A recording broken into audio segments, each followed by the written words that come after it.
Recently, I've gone down a bit of a rabbit hole with AI upscaling. If you don't know what it is, then let me explain. Traditional upscaling essentially duplicates pixels so that an image which is lower resolution than the display it is shown on still fills the whole screen. Sometimes filtering is also applied, which smooths out some edges that can appear from the process.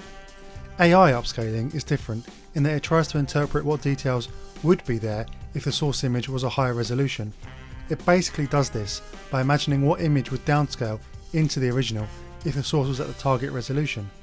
There are lots of other caveats, but that's the basic idea of a lot of it. Whilst big companies have extremely elaborate processes which involve going through each frame one by one and using a mix of AI upscaling and traditional remastering techniques, that is a bit of a lengthy process for the average person. There does exist though models we can use ourselves by just downloading and running them against a set of images, and that's what I'm going to do today. I've decided to use the AI upscaling model known as Real ESRGAN to see if I can improve the quality of some old video game intro movies. This is going to be a challenge for a few reasons. The first is that video game FMVs are notoriously bad quality.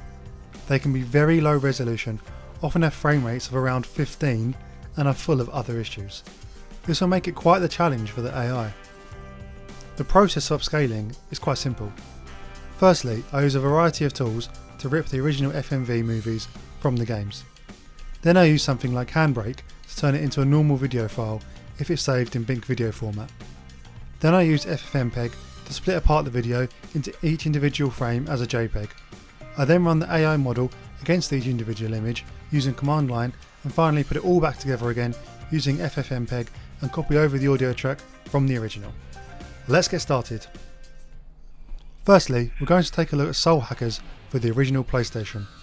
To make the differences clear, I split the image into two. On the left is the original version and on the right is the AI upscaled. I think this one came out really well. It managed to increase the clarity of the image really nicely, but also didn't lose detail in the process, with everything appearing as it should.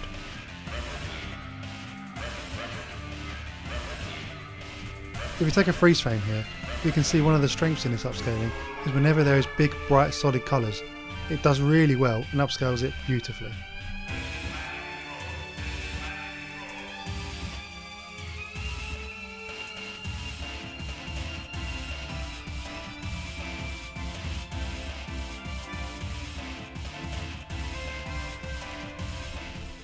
Okay, next up we're heading over to the PlayStation 2 with Dragon Ball Z Budokai 3. As this is an anime intro, it features lots of bright colours and clear lines, and as such, came out really well I think. It looks much clearer compared to the original, and has maintained the detail really well. There's a couple instances where the shading is perhaps slightly off, but overall, another really good effort by the upscaling I believe.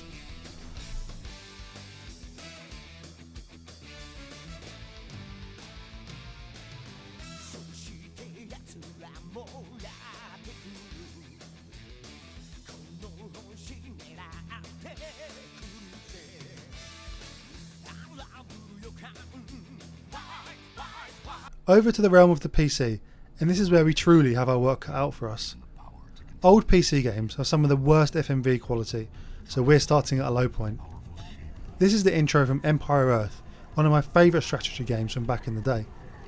The AI does alright, it does cleanly upscale a lot of information, but it ends up with a slightly smeary quality to it, as the source was perhaps just too low quality for it to know what to do with in a lot of cases.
Next up on the PC is Black and White.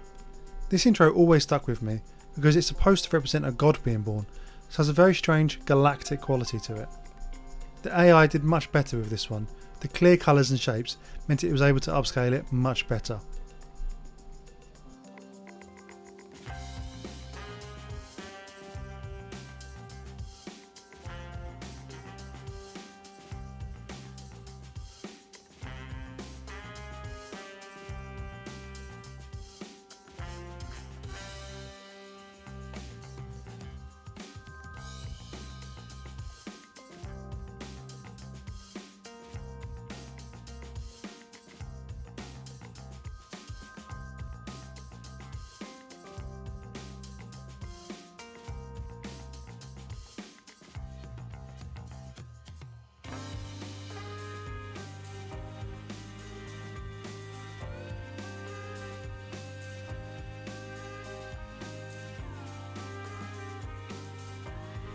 Finally, we're heading back over to the PS1 with the venerable fighting classic Tekken III. This one came out in the middle. There are some good moments where it's obviously a lot clearer, but I'm not sure it predicted quite the right image in a lot of these circumstances, with the detail just being lost and it not looking right at all. The close-ups do work really well though, showing that the better the source image, the better the final result will be. So that's all the ones I've done this time around. If you like this sort of thing, let me know in the comments and I'll make some more in the future. Goodbye!